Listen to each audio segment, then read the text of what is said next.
Assalamualaikum warahmatullahi wabarakatuh. Kita masuk ke pertemuan ke-6. Materi kita sekarang terkait dengan akuntansi akad istisna. Akad istisna ini juga masih termasuk ke dalam akad jual beli. Jadi di pertemuan sebelumnya kita sudah membahas akad murabahah, salam, sekarang kita membahas akad istisna. Akad jual beli istisna ini adalah akad dalam bentuk pemesanan pembuatan barang dengan kriteria dan persyaratan yang disepakati antara penjual dengan pemesan. Jadi, akad istisna ini adalah akad untuk membuat pesanan barang gitu. Jadi kita pesan dulu baru barangnya akan diproduksi atau barangnya akan dibuat. Kalau salam, kita pesan barang tapi barang tersebut tidak hanya barang dalam proses produksi. Seperti semalam, minggu lalu yang sudah saya jelaskan, bisa jadi barang tersebut masih dalam perjalanan, misalnya seperti itu gitu ya. Kita lihat lagi nanti perbedaan-perbedaannya. Jenis istisna, ada istisna murni, ada istisna paralel. Kalau istisna murni dia berarti akad istisna, akad jual beli dalam bentuk pemesanan pembuatan barang tertentu dengan kriteria dan persyaratan tertentu yang disepakati antara pemesan dan penjual atau antara pembeli dengan pembuatnya langsung gitu ya. Jadi langsung akad terjadi antara pemesan dan pembuat barang. Kalau istisna paralel berarti ada perantaranya. Ya, ada pihak lain. Kita suatu bentuk akad antara pemesan dengan penjual, kemudian untuk memenuhi kewajibannya, mustasni tadi, kewajiban dari si sani atau penjual tadi kepada pembelinya, penjual membutuhkan pihak lain yang akan memproduksi barang. Kita lihat ini skemanya, ini untuk istisna murni atau istisna langsung. Si pembeli memesan barang kepada si pembuat atau si penjualnya gitu ya. Bisa dia kerjakan sendiri. Nah, ini untuk yang langsung berarti si pembuat itu akan mengerjakan sendiri. Misalnya si pembeli mau memesan rumah, dia mau buat rumah dikerjakan sendiri oleh si pembuatnya atau si kontraktornya, kira-kira seperti itu gitu ya. Kemudian nanti barang sudah selesai diserahkan. Nah, sistem pembayaran di istisna itu bisa dilakukan di awal, kemudian bisa secara tunai dan juga dapat dilakukan pembayaran secara tangguhan gitu ya. Misalnya di awal dia membayar uang mukanya dulu gitu ya, dia bayar dulu uang mukanya, kemudian setelah nanti barangnya jadi baru dia lunasi, berarti ditangguhkan gitu ya. Atau misalnya selama proses pengerjaan produk tersebut barangnya uangnya dicicil, pembayarannya dicicil. Misalnya masa produksinya 3 bulan, dibayar selama 3 bulan. Atau juga dapat dicicil setelah barang selesai masih ada proses pembayaran. Itu diperbolehkan dalam akad istisna. Jadi sudah jelas ya perbedaannya ya. Kalau akad salam dibayar di awal secara tunai, kalau istisna dia bisa pembayaran tunai, bisa pembayaran tangguhan, seperti itu gitu ya. Itu untuk skema akad istisna murni. Nah, ini untuk akad istisna paralel. Pembeli datang mesan barang ke bank syariah atau lembaga keuangan syariah. Kemudian karena memang lembaga keuangan syariah itu tidak dapat memproduksi, maka dia perlu mencari penjual yang lain atau produsen yang lain atau kontraktornya gitu kan. Dia pesan lagi barangnya. Berarti nanti si bank syariah juga akan melakukan pencatatan 2 kali sebagai pembeli dan sebagai penjual gitu ya. Nah, kemudian barang diproduksi oleh si kontraktor, dia mengerjakan, kemudian barang dia serahkan kepada lembaga keuangan syariahnya menyerahkan barangnya kepada nasabah, kemudian nasabah melakukan pembayaran, baru kemudian lembaga keuangan syariah melakukan pembayaran kepada si pembuat barang tadi. Gitu ya, kira-kira ini untuk akad istisna. Kita lihat karakteristik barangnya. Barang pesanan adalah barang yang memerlukan proses pembuatan lagi gitu kan. Jadi harus melakukan proses pembuatan barang setelah akad disepakati sesuai dengan spesifikasi pemesan. Jadi barang yang dapat diproduksi itu bukan produk massal.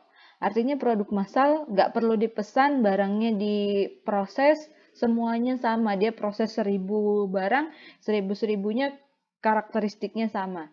Tidak seperti itu gitu ya. Jadi kalau barang istisna, kita memesan barang, tetapi barangnya itu adalah produk khusus gitu. Jadi ada spesifikasi tertentu. Harus diketahui karakteristiknya secara umum, meliputi jenis, spesifikasi teknis, kualitas, dan kuantitasnya. Seperti tadi misalnya mau bangun rumah, kita pesan sama lembaga keuangan syariah, saya mau membangun rumah, luas tanahnya sekian, alamatnya sekian, materialnya seperti apa, modelnya seperti apa gitu ya. Jadi bukan kita membeli barang rumah yang perumahan misalnya sudah jadi gitu ya, sudah akan diproduksi tapi tidak boleh ada perubahan, misalnya seperti itu. Produknya sama misalnya. Produknya sama semua. 100 unit itu rumahnya tipe 36 sama semua gitu ya. Kita mau beli, rumahnya belum ada. Nah, itu tidak bisa menggunakan akad istisna karena itu adalah produk massal gitu ya. Kira-kira seperti itu. Jadi produknya bukan produk massal. Ketentuan akad istisna. Akad antara entitas pembeli dan produsen terpisah dari akad antara entitas penjual dan pembeli akhir. Ini untuk yang paralel tadi gitu. Jadi tidak boleh ada keterkaitan antara akad yang pertama dan akad yang kedua gitu ya, sama dengan akad salam. Jadi walaupun dia menggunakan istisna paralel, tapi antara akad istisna pembeli dengan lembaga keuangan syariah, kemudian antara lembaga keuangan syariah dengan pembuat barangnya tidak boleh saling bergantung dan tidak boleh saling sebab akibat, kira-kira seperti itu gitu ya. Nah, ini untuk ketentuan pembayaran. Alat dan cara bayar harus diketahui jumlah dan bentuknya, baik berupa uang, barang, ataupun manfaat. Harga yang ditetapkan dalam akad itu tidak boleh berubah kecuali pembeli tadi mengubah spesifikasi. Jadi misalnya tadi dia mau pesan rumah, ternyata mau ada perubahan material misalnya.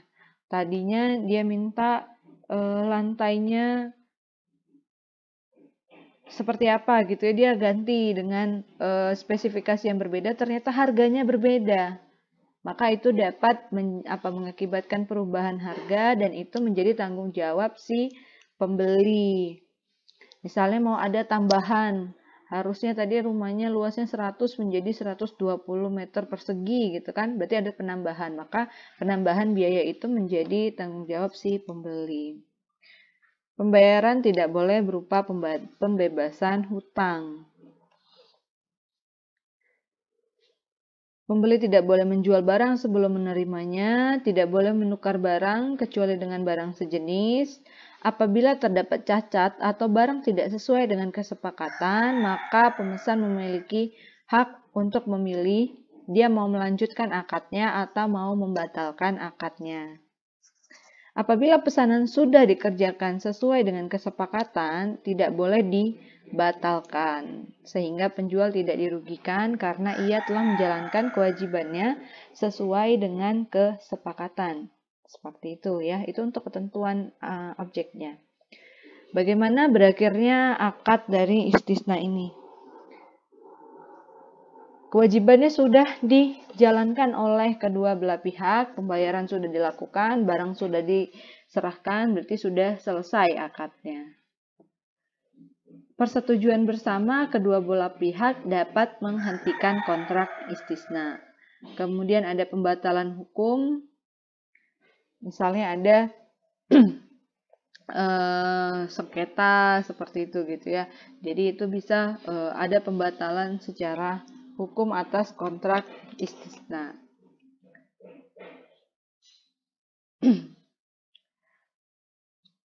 Ruang lingkupnya adalah lembaga keuangan syariah yang melakukan transaksi istisna.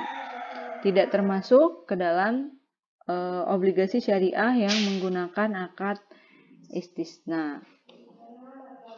Penerapan PSAK terkait dengan istisna ini adalah akuntansi untuk pembeli, kemudian akuntansi penjual. Lembaga keuangan syariah dengan akad istisna paralel itu menjadi melakukan 2 kali pencatatan, yaitu akuntansi sebagai penjual dan akuntansi sebagai pembeli. Kita lihat contohnya. Ini akuntansi penjual. Nah, akuntansi pada penjual, kita lihat akun-akun apa saja yang akan muncul di laporan keuangan. Kita lihat di laporan posisi keuangan nanti akan muncul persediaan atau aset istisna, kemudian piutang istisna, sama dengan piutang salam, maka piutang istisna ini sifatnya adalah barang apa yang dipesan, itu yang akan menjadi piutang si penjual. Kemudian ada keuntungan istisna tangguhan, ada aset istisna dalam penyelesaian, ada termin istisna. Kemudian di laporan laba rugi akan ada pendapatan, harga pokok istisna, dan keuntungan istisna.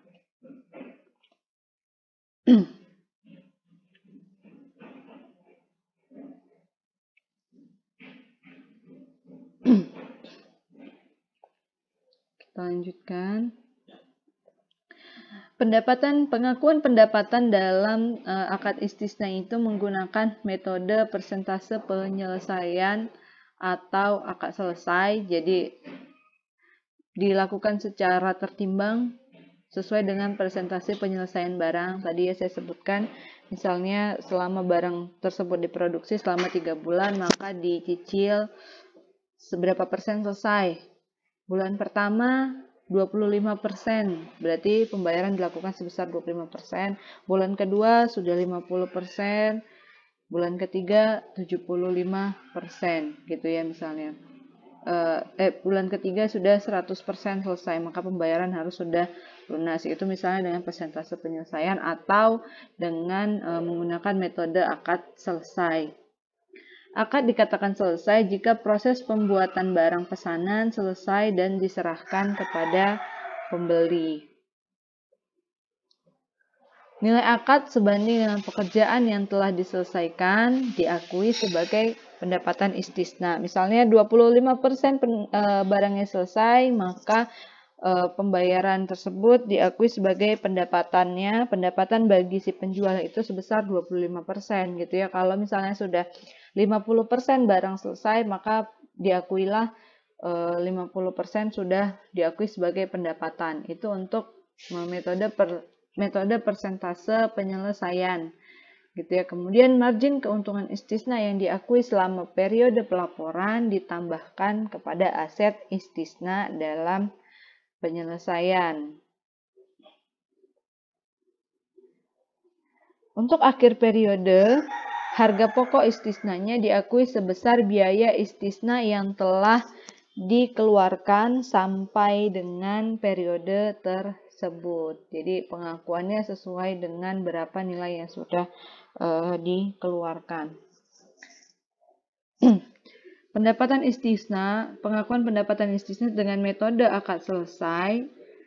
Jika estimasi persentase penyelesaian akad dan biaya untuk penyelesaian tidak dapat ditentukan secara rasional pada akhir periode pelaporan, maka digunakan akad selesai.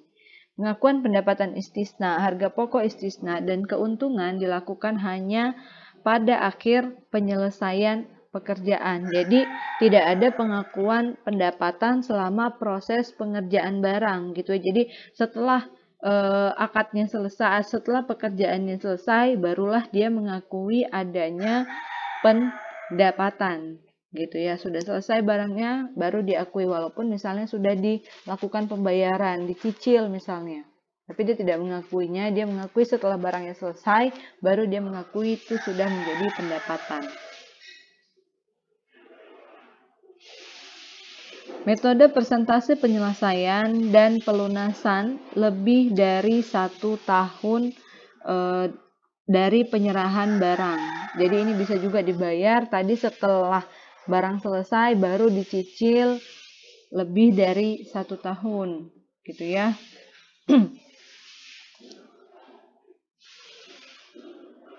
Margin keuntungan pembuatan barang pesanan yang dihitung apabila istisna dilakukan secara tunai diakui sesuai persentase penyelesaian.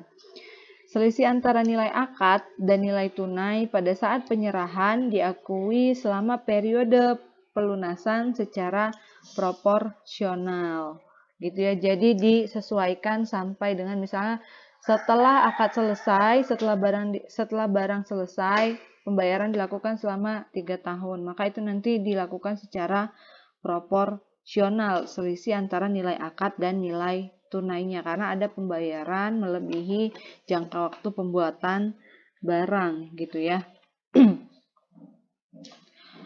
Meskipun istisna dilakukan dengan pembayaran, tangguh penjual harus menentukan nilai tunai dari istisna. Jadi perbedaan harga antara istisna yang dibayarkan dengan tunai dan tangguh itu diperbolehkan gitu ya. Jadi kalau misalnya dia membayar secara tunai, nilai transaksinya misalnya 200 juta, kalau tangguhan 250 juta itu tidak masalah. Tapi harganya harus sesuai dengan kesepakatan antara penjual dan pembeli. Nah, selisih antara nilai tangguhan dan nilai tunai tadi itulah yang akan dibagi proporsional selama masa cicilannya gitu ya.